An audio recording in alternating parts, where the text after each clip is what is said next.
The massive chamber of the Galactic Council was filled with fear. Representatives from dozens of alien species sat in their floating seats, watching the giant screens that showed the terrible news. Red dots spread across the star maps like a deadly disease. Each red dot meant another world had fallen to the Vrak Collective. Ambassador Kethra stood at the center of the chamber. Her body was made of living crystal that normally glowed with soft blue light. Today that light flickered with terror. She was the voice of the Zephyrian people, and her people were dying.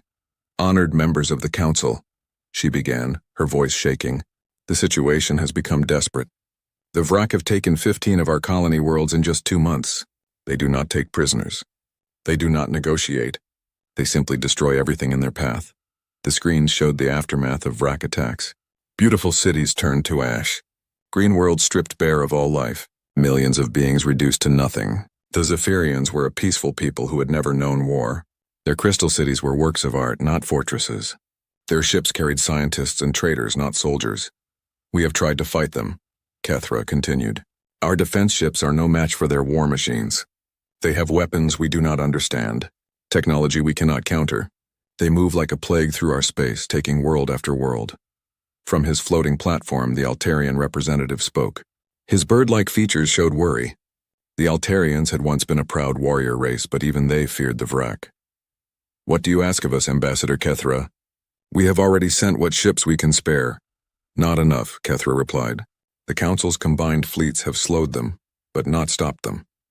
The Vrak adapt to our tactics. They learn from each battle. Soon they will reach our homeworld. 20 billion Zephyrians live there. They will all die unless we find a way to stop this. The Selenite Confederacy's representative floated forward. The ancient jellyfish-like being pulsed with concern. We have discussed this before. There is only one member of the Council who has not yet committed forces to this fight. All eyes turned to the human section of the chamber. Director Sarah Chen sat calmly in her simple chair. Unlike the floating platforms and energy fields used by other species, the humans preferred basic furniture. Many council members saw this as proof that humans were less advanced than other species. Chen was a middle-aged woman with gray hair and sharp eyes. She wore a simple blue uniform with no decorations. She had been Earth's representative to the council for 5 years. In that time, she had been quiet, polite, and helpful. The other species saw humans as good traders and peaceful explorers. They made excellent diplomats and scientists, but they seemed to have no military strength worth mentioning. Director Chen, the Selenite continued, your people have been part of this council for 50 years. You have benefited from our protection and trade. Now we ask for your help in return. Chen stood slowly. She looked at the star maps showing the Vrak advance. She looked at the images of destroyed worlds. Her face showed no emotion. What exactly are you asking of humanity? Kethra stepped forward. Her crystal form flickered brighter with hope. We know humans have ships. We have seen your trade vessels and exploration fleets. They are not warships, but they could help evacuate civilians. We do not ask you to fight the Vrak. We only ask for mercy. Help us save who we can.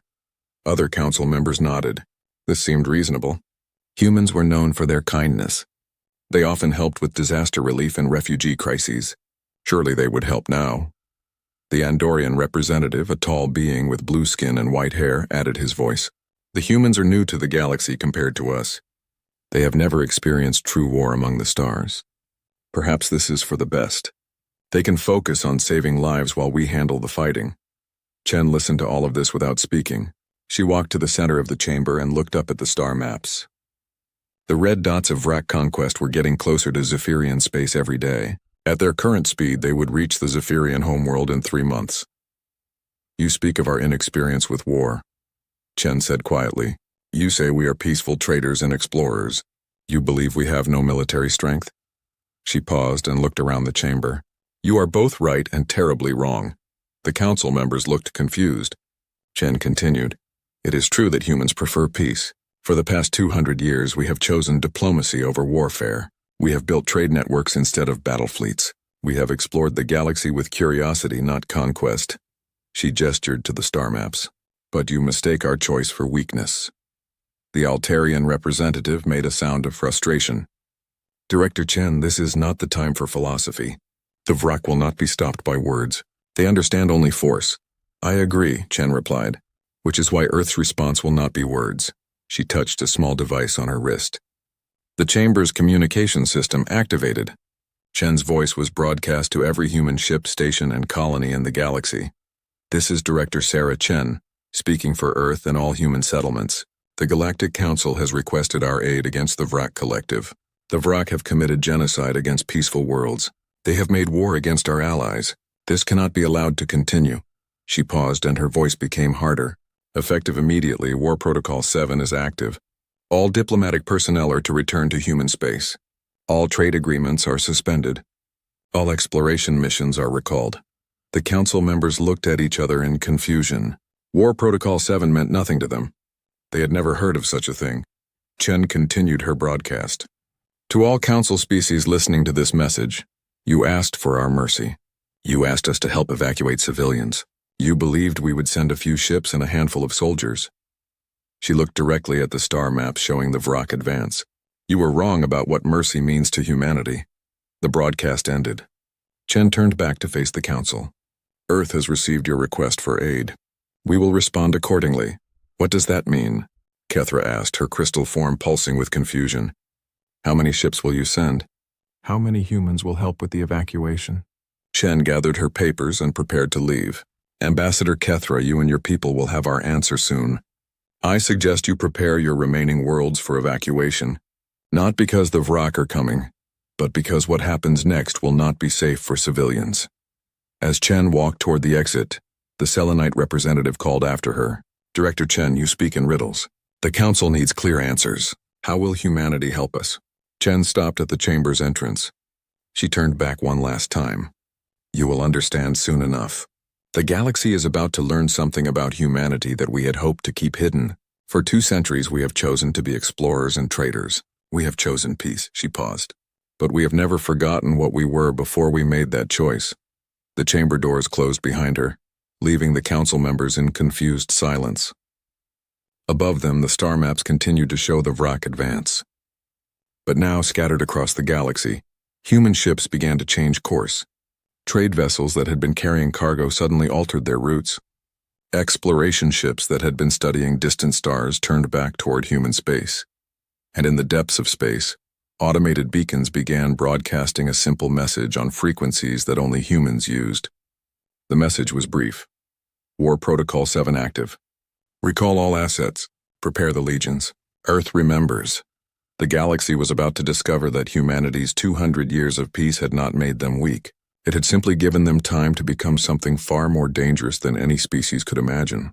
The Vrak Collective had awakened something that had been sleeping among the stars, hidden behind smiles and trade agreements. They had awakened the warriors of Earth. The news spread across Earth like wildfire. Every screen, every communication device, every public display showed the same message. War Protocol 7 was active. For most humans, this was the first time they had ever heard those words. But within hours, they began to understand what it meant. In orbit around Earth, massive structures that had been dark for decades suddenly blazed with light. The Luna shipyards, which the galaxy believed were used only for building trade vessels, began working at full capacity. But the ships emerging from their construction bays were nothing like the peaceful cargo haulers the rest of the galaxy knew. Commander Marcus Kane stood in the briefing room of the Terran Defense Corps headquarters. The room was deep underground in a facility that most humans did not even know existed. Around him sat 200 officers, all wearing uniforms that had been stored away for years.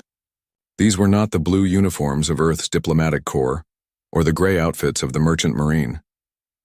These were black uniforms with silver insignia that spoke of a different kind of service. Kane was a tall man with gray hair and scars on his hands that told of old battles. He had been waiting for this day for 20 years, hoping it would never come. But now that it had arrived, he was ready. Ladies and gentlemen, Kane began, you are here because you have been chosen to lead humanity's response to the Vrak threat. Most of you have served in peacekeeping operations or anti-piracy missions, but all of you have studied the old ways. All of you have prepared for this moment. Behind him, a massive holographic display showed the galaxy. Red indicators marked Vrak positions. Blue showed human colonies and trade routes. To anyone from the Galactic Council, it would look like humanity was hopelessly outnumbered and outgunned. The galaxy sees us as merchants and explorers, Kane continued. They think we are soft. They believe our ships are lightly armed cargo haulers and science vessels. They think our colonies are undefended trading posts. He smiled, and it was not a pleasant expression. They are about to learn how wrong they are. The display changed, showing detailed information about human military capabilities. The officers in the room were not surprised by what they saw, but anyone from another species would have been shocked. Every human trade ship carried hidden weapons in specially designed compartments. Cargo bays that appeared to hold simple goods could be converted into fighter launch bays in minutes. The peaceful exploration vessels that had mapped half the galaxy carried sensor arrays and communication equipment that were more advanced than the military systems of most other species. For 200 years, Kane explained, we have been building and preparing while pretending to be harmless. Every human colony has underground facilities that the galaxy has never seen. Every trade route has been mapped for military purposes. Every diplomatic mission has gathered intelligence. Captain Elena Vasquez raised her hand. She was one of the youngest officers in the room, but her record showed service in 3 different anti-pirate campaigns. Sir, what about the other council species? They are our allies. Some of them are fighting the Vrak right now. Kane nodded. The council species are indeed our allies. But they made a mistake when they asked for our mercy. They assumed we would respond like them, sending a small force to help with evacuations while leaving the real fighting to others. He touched a control, and the display showed new information. They do not understand what mercy means to humanity. The screen now showed the true scope of Earth's response. 7 full battle fleets were being assembled. Each fleet contained more ships than most species possessed in their entire military. But more than that, each fleet was equipped with technology that had been kept secret from the galaxy for centuries. Admiral Helena Voss entered the briefing room, and all the officers stood at attention. Voss was a legend in the Terran Defense Corps. She had commanded the fleet that ended the Proxima Rebellion. She had led the campaign against the Serpentis pirates. She was known throughout human space as the Iron Admiral, a leader who had never lost a battle. Be seated, Voss said, her voice carrying the authority of decades of command. She was a small woman with silver hair and eyes like steel. You all know why we are here. The Vrak Collective has made the mistake of threatening our allies. They have committed genocide against peaceful worlds. This cannot and will not be tolerated. She walked to the front of the room and looked at each officer in turn. The galaxy believes humans are peaceful because we choose to be peaceful. They think we lack the will to fight because we prefer to negotiate. They are about to discover that there is a vast difference between choosing peace and being incapable of war. The Admiral touched a control, and the display showed images of human military technology, weapons that could crack the crust of a planet, ships that could move faster than anything the galaxy had ever seen, fighters that could operate in ways that would be impossible for other species. Every human ship carries weapons designed from our military history, Voss explained. Our railguns are based on electromagnetic principles we have perfected over centuries.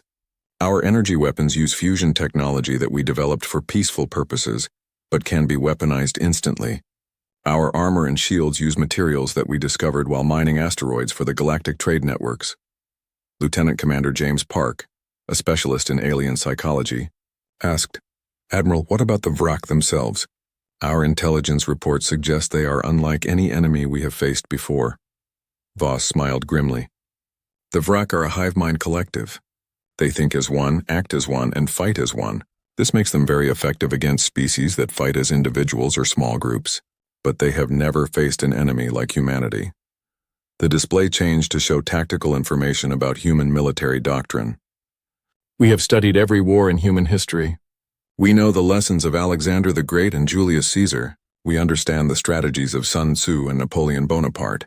We have learned from every conflict, from ancient tribal warfare to modern space battles. Kane stepped forward again. The Vrak believe that being united in thought makes them strong.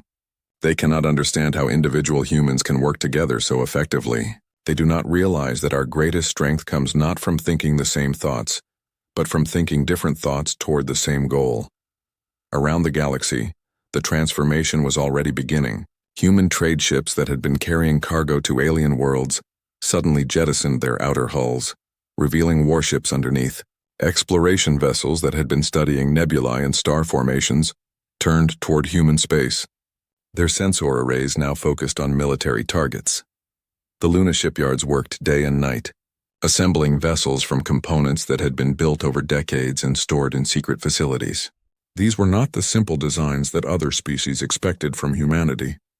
These were warships that incorporated the best technology from every species in the galaxy, improved by human engineering and designed for one purpose: to end wars quickly and decisively. On Earth itself, recruitment centers that had been closed for years opened their doors. But they were not seeking ordinary soldiers. They were calling for volunteers who had studied the old ways, who had trained in secret, who had prepared for the day when humanity might have to fight again. The response was overwhelming. Millions of humans volunteered within the first week. They came from every colony, every trade ship, every exploration vessel. They were merchants who had studied military tactics in their spare time. They were scientists who had designed weapons in secret. They were diplomats who had gathered intelligence while negotiating trade agreements. Admiral Voss stood before the assembled fleet commanders as their ships prepared to depart.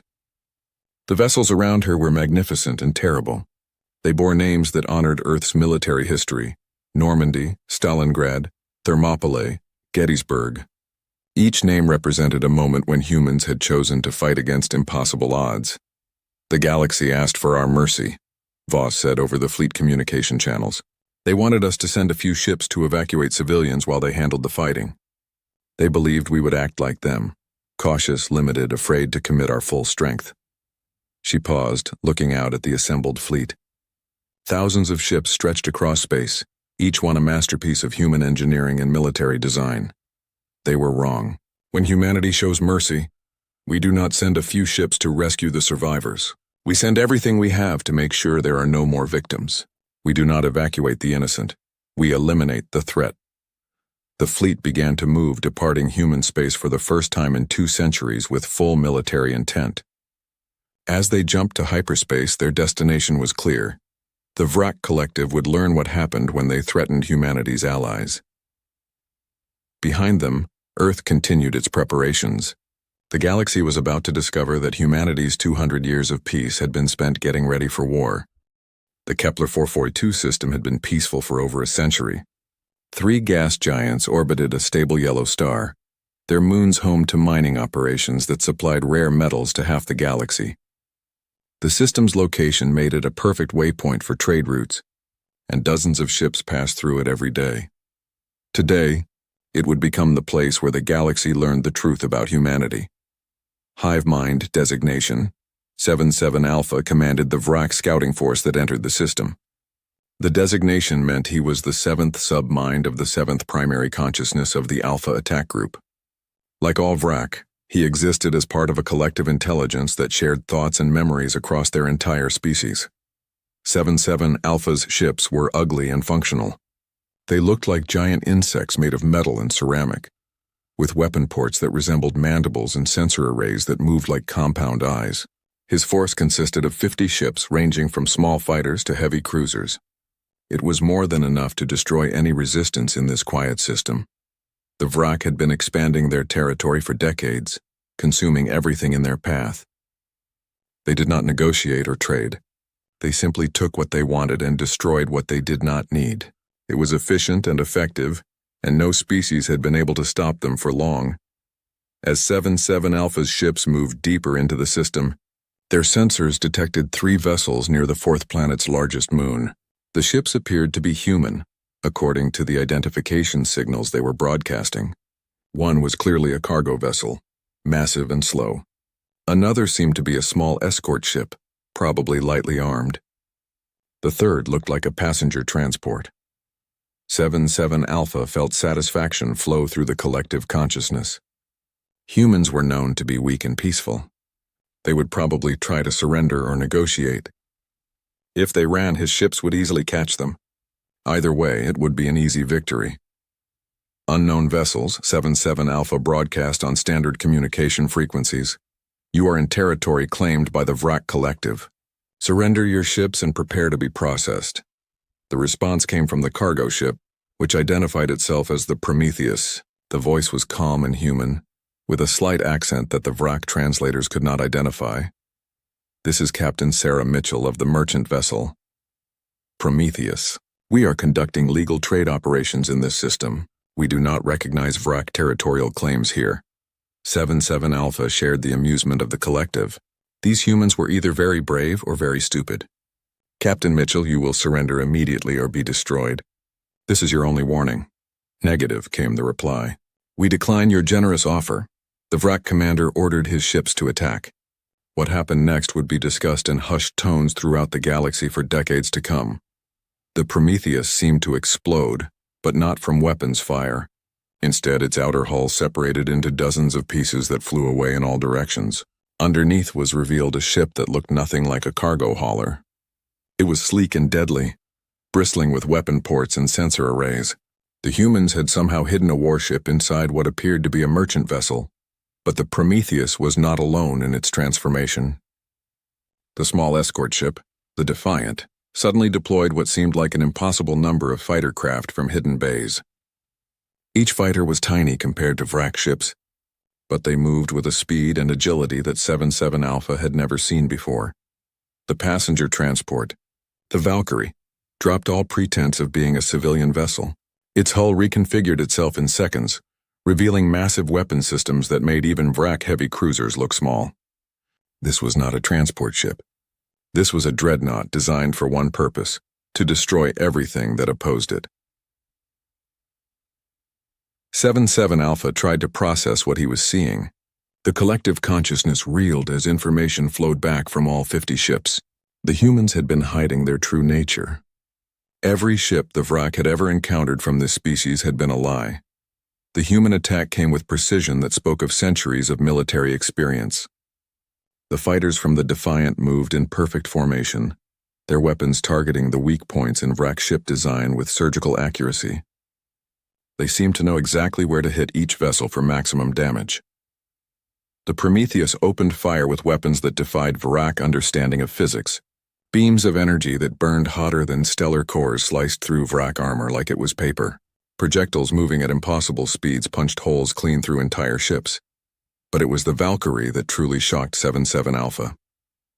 The massive dreadnought's main guns fired once and an entire squadron of Vrak ships simply ceased to exist. The weapon created an energy pulse that tore apart molecular bonds, reducing the target vessels to their component atoms. Impossible, 7-7 Alpha transmitted to his remaining ships. Humans are peaceful traders. They do not possess military technology. Captain Mitchell's voice came over the communication channels again, and now 7-7 Alpha could hear something in her tone that chilled him. It was the voice of someone who had done this before many times. You made 2 mistakes, Mitchell said calmly, even as her ships continued to systematically destroy the Vrak force. First, you assumed that because we choose peace, we are incapable of war. Second, you threatened our allies. The battle, if it could even be called that, lasted less than 10 minutes. The Vrak ships found themselves outgunned, outmaneuvered, and completely outclassed by human technology and tactics. It was not a fight between equals. It was a demonstration of what happened when a peaceful species was forced to remember why they had chosen peace in the first place. 7-7 Alpha watched his flagship's systems fail one by one as human weapons tore through his defenses. Around him, the collective consciousness of his force was screaming in panic and disbelief. This was not how the scenario was supposed to unfold. Humans were supposed to be easy prey. How? He transmitted desperately as his ship's hull began to breach. How do you possess such weapons? Such ships? The galaxy knows you as merchants and explorers. Captain Mitchell's response would haunt 7-7 Alpha for the rest of his existence. We are merchants and explorers. But before we were those things, we were something else. We were warriors. We have never forgotten how to be warriors. The Valkyrie's weapons locked onto 7-7 Alpha's flagship, but instead of destroying it, they disabled its engines and weapon systems. The humans were taking a prisoner. You will return to your collective, Mitchell continued. You will tell them what you have seen here. You will inform them that humanity is no longer hidden behind the mask of peaceful trade. The galaxy is about to see what we are capable of when we stop pretending to be harmless. 7-7 Alpha's damaged ship was pushed out of the system by a tractor beam from the Defiant. As it limped toward Vrak space, its sensors continued to observe the human ships. What they saw made the collective consciousness recoil in horror. The human vessels were not unique prototypes. They were production models, mass-produced designs that could be found throughout human space. If 3 ships could destroy 50 wrack vessels this easily, what could an entire human fleet accomplish? The report that reached the main wrack armada was initially dismissed as impossible. Human merchants with hidden warships, fighter craft that could outmaneuver wrack interceptors, weapons that could destroy multiple ships with a single shot. The collective consciousness could not accept such information. But as more reports came in from other encounters with human ships, the truth became undeniable. Humanity had been lying to the galaxy for 2 centuries. They were not peaceful traders who happened to own a few lightly armed cargo ships. They were a military power that had chosen to hide behind the facade of commerce and exploration. News of the Kepler 442 encounter spread throughout the galaxy within hours. The Galactic Council received reports from their own intelligence networks, confirming what seemed impossible. The humans who had sat quietly in their chambers for 50 years, offering helpful advice and peaceful solutions, possessed military technology that surpassed anything the Council had ever seen. Ambassador Kethra stood in her private chambers, watching the intelligence reports with growing amazement. The crystal beings had asked humanity for mercy, expecting them to send a few lightly armed ships to help with evacuations. Instead, the humans had revealed themselves to be the most dangerous military force in the galaxy. They were never weak, she whispered to herself, her crystalline form pulsing with a mixture of relief and terror. They were never peaceful because they could not fight. They were peaceful because they chose not to show us what they could do. The Galactic Council called an emergency session, but Director Chen did not attend. Her chair sat empty while representatives from dozens of species tried to understand what was happening. The humans they thought they knew had never existed. In their place was something far more powerful and far more frightening. In the depths of space, 77 Alpha's damaged ship continued its journey back to the main wrack fleet. The collective consciousness wrestled with the implications of what they had discovered. They had awakened something that had been sleeping among the stars, hidden behind smiles and trade agreements. They had awakened the warriors of Earth. The Zephyrian home system had never seen so many ships in one place. For 1,000 years it had been a peaceful center of trade and culture, where crystal beings built cities that sang with harmonic frequencies and created art from living light. Now it was transformed into the greatest fortress the galaxy had ever witnessed. Prime Consciousness designation Alpha Prime commanded the main wrack armada from the bridge of the hive ship Eternal Hunger. The massive vessel was over 3 kilometers long, its biomechanical hull pulsing with the collective thoughts of 1,000,000 wrack minds. Around it, 999 other ships formed attack formations that had conquered dozens of star systems. Alpha Prime was the supreme military consciousness of the Wrack Collective, a being that existed as pure thought distributed across thousands of individual bodies. It had directed the conquest of entire civilizations and had never known defeat.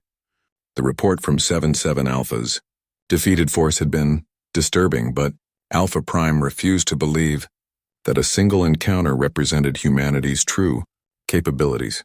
The humans surprised a small scouting force, Alpha Prime declared to the collective consciousness. They used deception and hidden weapons to achieve a temporary victory. Against our main fleet, such tricks will prove worthless. As the Wrack Armada dropped out of hyperspace at the edge of the Zephyrian system, Alpha Prime prepared to deliver the final blow against the crystal beings and their pathetic human allies. What it saw instead made the collective consciousness pause in confusion and growing alarm. The space between planets was filled with ships. Not dozens, not hundreds, thousands. Human vessels of every size and configuration floated in perfect military formations that spoke of centuries of tactical evolution.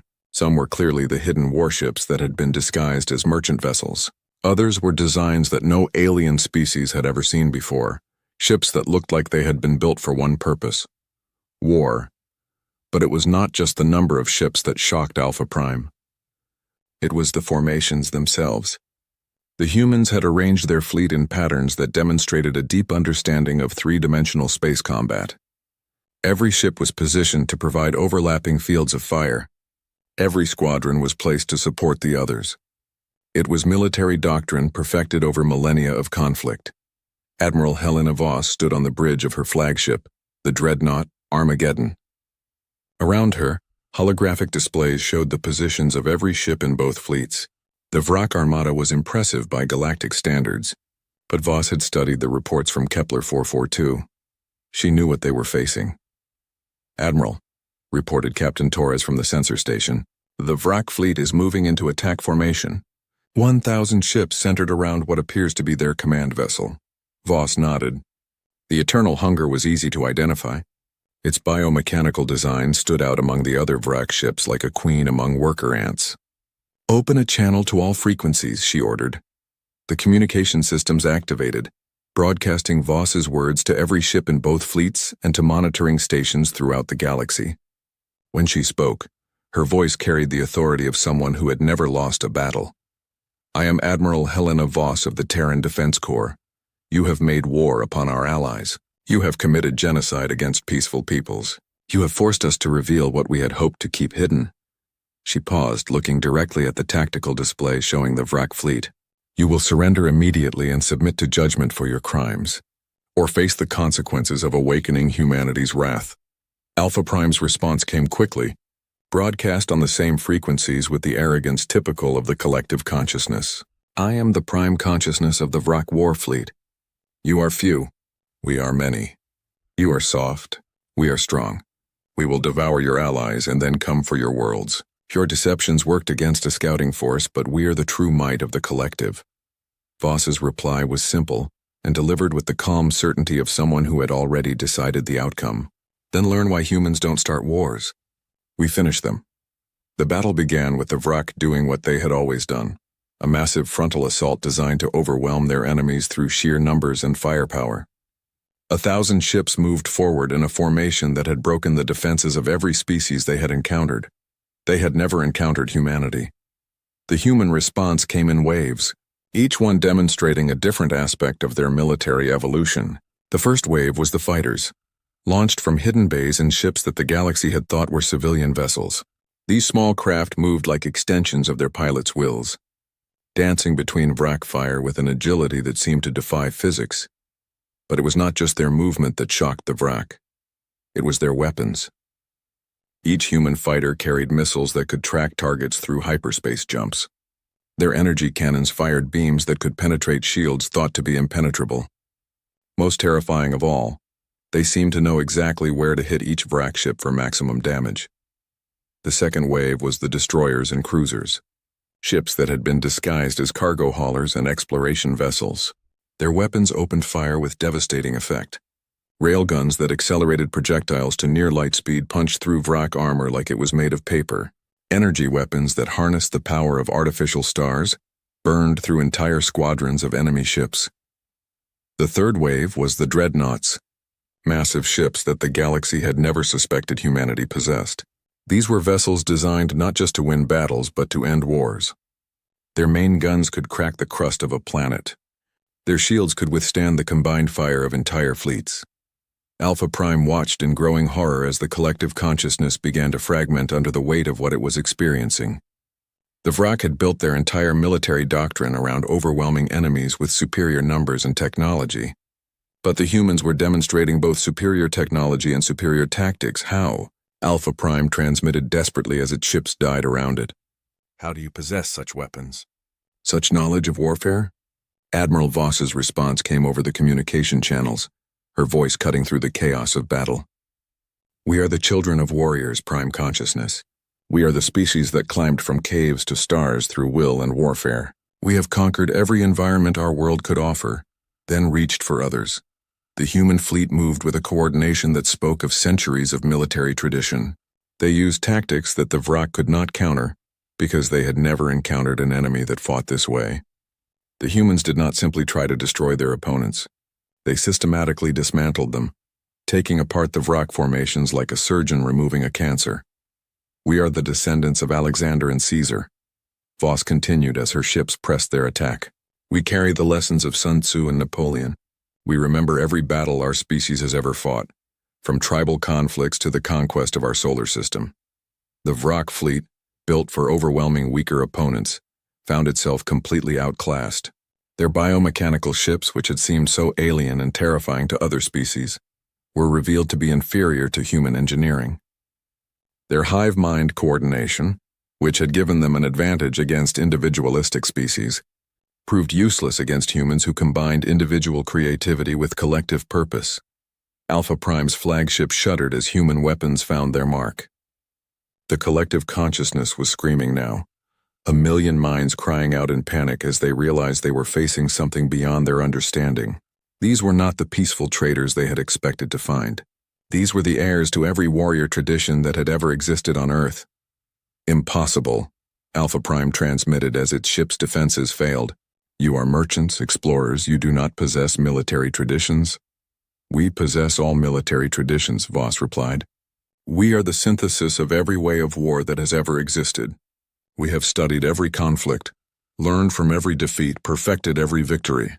The battle was not even close. What the Vrak had intended as a final assault became a rout, then a massacre, then a complete surrender. Their ships, designed to inspire terror in peaceful species, were systematically destroyed by human forces that fought with the accumulated wisdom of 10,000 years of warfare.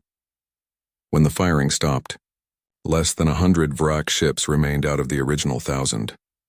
They floated dead in space, their weapons destroyed, their engines disabled, their crews alive only because the humans had chosen mercy over vengeance. Alpha Prime's flagship was among the survivors, kept alive for a specific purpose. Admiral Voss opened a communication channel to the Vrak commander, her voice now carrying a note of pity. Prime consciousness, you have witnessed what happens when humanity stops pretending to be harmless. Your collective chose to make war on our allies. You chose to commit genocide against peaceful peoples. You chose to force us to remember what we are capable of. The silence from the Vrak ships was profound. The collective consciousness had been shattered by defeat, its confidence broken by encountering an enemy it could not understand or overcome. You will surrender unconditionally, Voss continued. You will submit to judgment for your crimes. You will learn to coexist with other species or face extinction. His is the mercy that humanity offers, the chance to choose a different path. In the depths of space, the silence in the Galactic Council chambers was complete. For the first time in the Council's 1,000-year history, not a single representative spoke. They all stared at the holographic displays showing the aftermath of the battle in the Zephyrian system. The debris field where the Vrak Armada had been destroyed stretched across millions of kilometers of space. Ambassador Kethra stood at her usual position, her crystalline form now pulsing with a steady, peaceful blue light. Her people were safe. 20 billion Zephyrians lived because humanity had chosen to act. But the cost of that salvation was the complete transformation of how every species in the galaxy viewed their human allies. The displays showed the human fleet as it completed its victory. Thousands of ships that had been hidden throughout the galaxy for centuries now moved openly through space. Their true nature was revealed for all to see. These were not merchant vessels or exploration ships. These were the instruments of the most advanced military force the galaxy had ever known. Director Sarah Chen entered the chamber for the first time since the crisis began. She walked calmly to her simple chair, ignoring the stares of every other representative. When she sat down, the silence continued for several more minutes. Finally, the Selenite Confederacy's representative found the courage to speak. Director Chen, the ancient being pulsed. We had no idea. In 50 years of cooperation, we never suspected that humanity possessed such capabilities. Chen looked around the chamber, meeting the eyes of representatives who had thought they knew her species. We never lied to you, she said quietly. We told you we were merchants and explorers. We are. We told you we preferred peace to war. We do. We simply never mentioned what we were capable of when peace was no longer an option. The Altarian representative, his bird-like features showing confusion and fear, spoke next. But your ships, your weapons, how did you hide such technology from us for so long? We didn't hide it, Chen replied. You saw what you expected to see. When we showed you a cargo vessel, you assumed it was only a cargo vessel. When we demonstrated peaceful intentions, you assumed we were incapable of warfare. You made the mistake of believing that choosing peace meant being weak. On the displays, images showed human boarding parties taking control of the surviving Vrak ships. The insectoid beings offered no resistance. Their collective consciousness had been shattered by defeat, their certainty of superiority replaced by the knowledge that they had encountered something beyond their understanding. Admiral Voss appeared on the main communication screen, broadcasting from the bridge of her flagship. Behind her, the crew worked efficiently to coordinate the surrender of the Vrak fleet. Her voice was calm and professional as she addressed the Council. Members of the Galactic Council, Voss began, the Vrak Collective has surrendered unconditionally. Their remaining ships and personnel are under human custody. We will be conducting a full investigation into their war crimes and determining appropriate consequences for their actions. The Andorian representative, his blue skin pale with shock, asked Admiral Voss what will happen to the Vrak. Will they be eliminated? Voss's expression softened slightly. The Vrak will be given the same choice we offer all species. Learn to coexist peacefully with others or face exile to the Outer Rim. Their collective consciousness will be restructured to remove the aggressive impulses that drove them to genocide. They will be monitored for several generations to ensure compliance. She paused, looking directly at the Council representatives. This is what mercy means to humanity. We do not simply evacuate the survivors of genocide. We eliminate the conditions that create genocide in the first place. The implications of her words settled over the chamber like a heavy weight. Every species present began to recalculate their relationship with humanity. Trade agreements that had seemed favorable now looked like the generous gifts of a superior power. Diplomatic negotiations that had been conducted as equals now appeared to have been humanity humoring lesser civilizations. Chen stood and walked to the center of the chamber. I want to address the concerns I can see in all of your faces, she said. You are wondering if humanity has been manipulating you. You are afraid that we see ourselves as your superiors. You are questioning every interaction you have ever had with our species. She gestured to the displays showing the human fleet. The truth is simpler and more complex than you imagine. We are exactly what we have always claimed to be. A species that prefers peace to war, trade to conquest, exploration to domination. But we are also the children of warriors. The chamber remained silent as Chen continued. Every human child learns the history of our species. We know about the wars that nearly destroyed our world. We study the conflicts that taught us the true cost of violence. We understand better than any other species what happens when peaceful peoples are not protected from those who choose aggression. She looked at each representative in turn. For 2 centuries, we have chosen to be merchants and explorers because we have the strength to make that choice. We have built trade networks instead of battle fleets because we are secure enough to do so. We have pursued knowledge instead of conquest because we are confident enough in our abilities to defend ourselves. The Zephyrian ambassador stepped forward, her crystal form pulsing with gratitude and something else, a new understanding of what humanity truly represented. Director Chen, Kethra said, My people owe you a debt that can never be repaid. But I must ask, why? Why did you reveal so much of your true nature to save us? You could have sent a small force as we requested. You could have maintained your peaceful facade. Chen smiled, and for the first time since the crisis began, her expression showed genuine warmth. Because that is not what mercy means to humanity, Ambassador. When you asked for our mercy, you were asking us to be true to our nature. And our nature is to protect those who cannot protect themselves. She turned to address the entire council. We revealed our military capabilities because hiding them while our allies died would have been a betrayal of everything we claim to believe. We showed you what we are capable of because the alternative was watching genocide proceed, while we pretended to be helpless. Admiral Voss's voice came over the communication system again. The Vrak situation has been resolved. All surviving enemy personnel are in custody. The threat to Zephyrian space has been eliminated. She paused. Human forces will remain in the area for 6 months to ensure stability, then return to normal operations. The casual way she announced the deployment of humanity's vast military force drove home the reality of the new galactic situation. Human normal operations now included openly deploying fleets that could defeat any other military force in known space. Chen returned to her chair and sat down. Members of the Council, she said, I want to be very clear about humanity's intentions going forward. We have no desire to conquer or control other species. We have no interest in establishing an empire or claiming territory. We want exactly what we have always wanted: peaceful coexistence, mutual prosperity, and the freedom to explore the galaxy. She looked at the displays showing human ships throughout the galaxy. But the galaxy has now seen what happens when those things are threatened. When peaceful species are attacked, When genocide is committed, when aggression is chosen over diplomacy, humanity will respond. We will respond with everything we have, and we will not stop until the threat is eliminated. The Selenite representative pulsed nervously. Director Chen, how do we proceed from here? How do we maintain our alliance with humanity, knowing what we now know? The same way you always have, Chen replied. With honesty, respect, and mutual benefit. Nothing has changed about humanity's commitment to peace and cooperation. The only thing that has changed is that you now understand the strength that commitment is built upon. She stood to leave, then turned back one final time.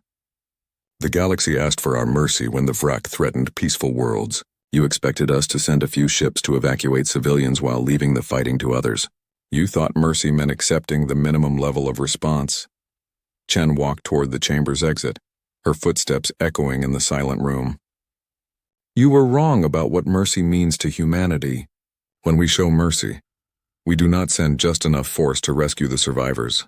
We send enough force to ensure there are no more victims. The doors closed behind her, leaving the council representatives alone with their thoughts and fears. On the displays, human ships continued their patrols through space that was now undeniably under their protection. The galaxy had asked for mercy and received something far more valuable: justice. In the months that followed, the balance of galactic power shifted quietly but completely. Trade agreements were renegotiated with a new understanding of humanity.